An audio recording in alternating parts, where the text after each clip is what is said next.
ఇక అక్కడ తాజా సిచ్యువేషన్ ఎక్స్ప్లెయిన్ చేయడానికి మా ప్రతినిధి రానా సిద్ధంగా ఉన్నారు. రానా చెప్పండి, అయితే అటు కేటీఆర్ ఇంకా పోలీసుల మధ్య అయితే చిన్న ఆర్గ్యుమెంట్ అయితే చోటు చేసుకుంది. అసలు లోనికి కేటీఆర్ వస్తారా, ఇటు నుంచి ఇటు వెళ్ళిపోతాను అంటున్నారు. అసలు ఏం జరుగుతోంది అక్కడ? మనం ఇందాక చూస్తాం బిగ్ టీవీలో చాలా ఎక్స్క్లూజివ్ గా కేటీఆర్ పోలీసులతో మాట్లాడినటువంటి విజువల్స్ ని ఎందుకంటే ఆయన చాలా క్లియర్గా చెప్తున్నాడు, లాయర్లు అనుమతిస్తేనే నేను విచారణకు హాజరవుతాను, లేకపోతే నేను హాజరు కాననేసి కూడా ఆయన చెప్తున్నటువంటి నేపథ్యంలో ఇప్పుడు కావాలని ఆయన ఈ మెలిక పెడుతున్నారనేది కూడా ఇప్పుడు విమర్శలు వస్తున్నాయి. ఎందుకంటే విచారణకు హాజరు కావాలంటే ఎక్కడ డైరెక్షన్ లేదు, కోర్టుకు డైరెక్షన్ ఇవ్వలేదు, లాయర్ సమక్షంలోనే విచారణ ఎదుర్కోవాలని విచారించాలనే అంశము. కానీ కావాలనే కేటీఆర్ ఈ రకమైనటువంటి తెలివితేటలు చూపిస్తున్నారంటూ కూడా ఇప్పుడు కాంగ్రెస్ పార్టీ సంబంధించిన నేతలు విమర్శలు చేస్తున్నారు. ఎందుకంటే విచారణ ఎదుర్కోవాలనుకుంటే ఆయన తప్పు చేయనప్పుడు అధికారులు ఏ క్వశ్చన్ అడిగినా ఆయనకు తెలిసినటువంటి సమాధానాలు చెప్తే అయిపోతుంది. ఆల్రెడీ మీరు కోర్టుకు కూడా వెళ్ళారు కాబట్టి ఆ కోర్టు కూడా ఇంకా డిసిషన్ రాలేనప్పుడు మీరు ఎందుకు విచారణని ఈ రకంగా కావాలని లాయర్లు వస్తేనే వస్తాను లేకంటే రాను అన్న రీతిలో మాట్లాడము అనేది ఇప్పుడు విమర్శలు పెద్ద ఎత్తున కూడా వస్తున్నటువంటి సిచ్యువేషన్ అయితే కనపడుతుంది. ఎందుకంటే విచారణకి ఇప్పుడిప్పుడే ఇంకా విచారణ మొదలు కాకముందే, విచారణకి హాజరు కాకముందే ఇన్ని మెలికలు పెడుతున్నాడు. తర్వాత విచారణకు హాజరైన తర్వాత అక్కడ అధికారులతో ఎట్లా వ్యవహరిస్తారన్న దానిపై కూడా ఇప్పుడు ఒక ఉత్కంఠగా ఉంది. ఎందుకంటే ఆయన ఇప్పుడు చూస్తున్నట్టు వ్యవహార శైలిని చూస్తుంటే ఖచ్చితంగా విచారణకి సహకరించారనేది చాలా స్పష్టంగా తెలిసిపోతుంది అనేసి కూడా కార్యకర్తలు చెప్తున్నటువంటి విజువల్స్. ఎందుకంటే ఇప్పుడు దాదాపు 25 నిమిషాల దాకా కూడా ఆయన అక్కడ ఉన్నాడు. 25 నిమిషాల పాటు పోలీసులతో మాట్లాడారు. పోలీసులు అనేక రకాలుగా కూడా వాళ్ళు నచ్చజెప్పడానికి ప్రయత్నిస్తున్నారు.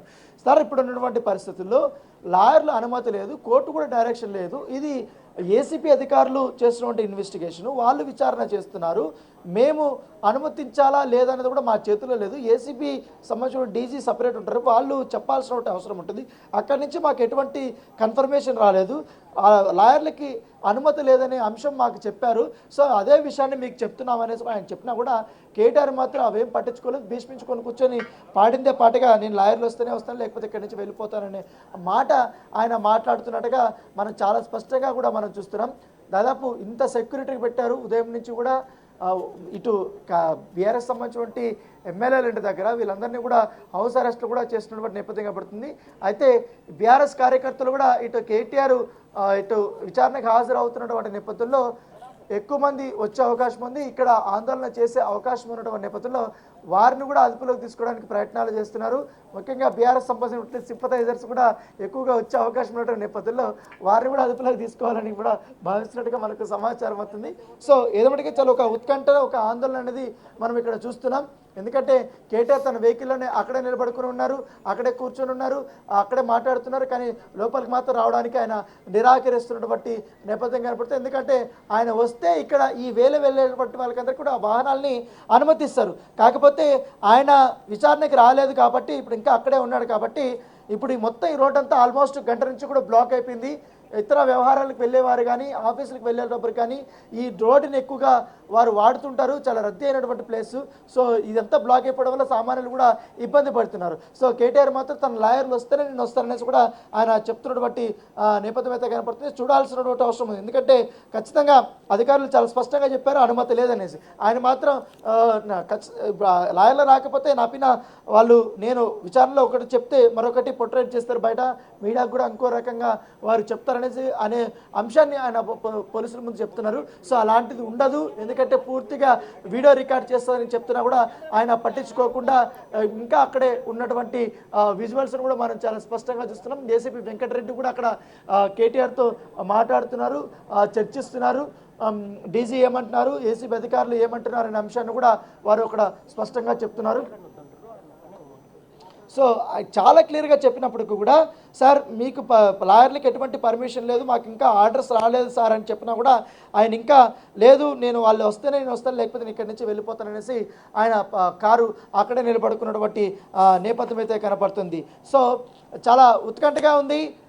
ఇప్పుడు అత్యంత సమీపంలో వచ్చినటువంటి కేటీఆర్ విచారణకి వస్తారా లేదా అక్కడి నుంచి ఆయన విచారణకి హాజరు కాకుండా వెళ్ళిపోతున్నట్టుగా మనకు సమాచారం అవుతుంది. తన వెహికల్ కొంచెం ముందుకి వెళ్ళిపోయినట్టుగా మనకు సమాచారం అవుతుంది. సో కేటీఆర్ లాయర్లతోనే వస్తానని చెప్పినటువంటి కేటీఆర్ పోలీసులు నిరాకరించడంతో నేను విచారణకి హాజరు కానని చెప్పేసి అక్కడి నుంచి ఆయన వెళ్ళిపోయినట్టుగా మనకు చాలా స్పష్టంగా చూస్తున్నటువంటి నేపథ్యం.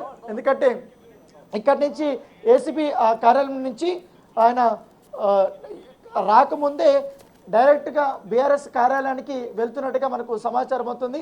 సో అక్కడి నుంచి మెయిన్ రోడ్ నుంచి అటువైపే వెళ్ళిపోతున్నాడు. అంటే ఏసీపీ కార్యాలయం ఇక్కడి నుంచి కేవలం 300 మీటర్లు మాత్రమే ఉంది. సో లోపలికి రావడానికి ఆయన ఈ టెక్నికల్ సంబంధించిన అంశాన్ని లేవనెత్తారు.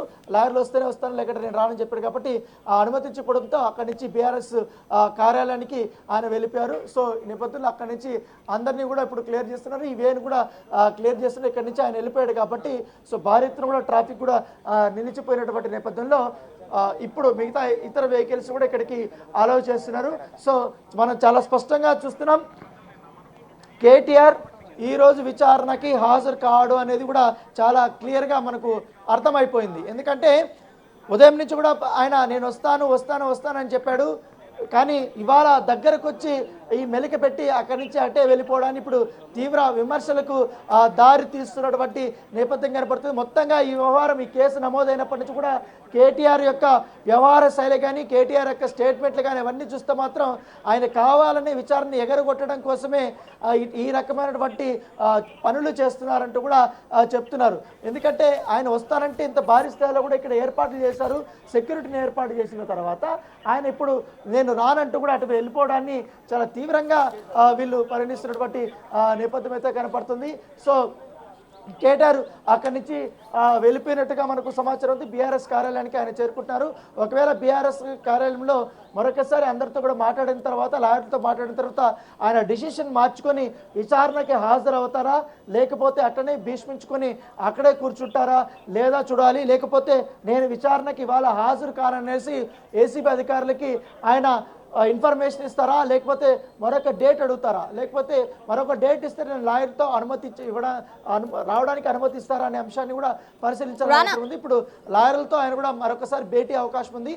భేటీ అయిన తర్వాత మాట్లాడిన తర్వాత డిసిషన్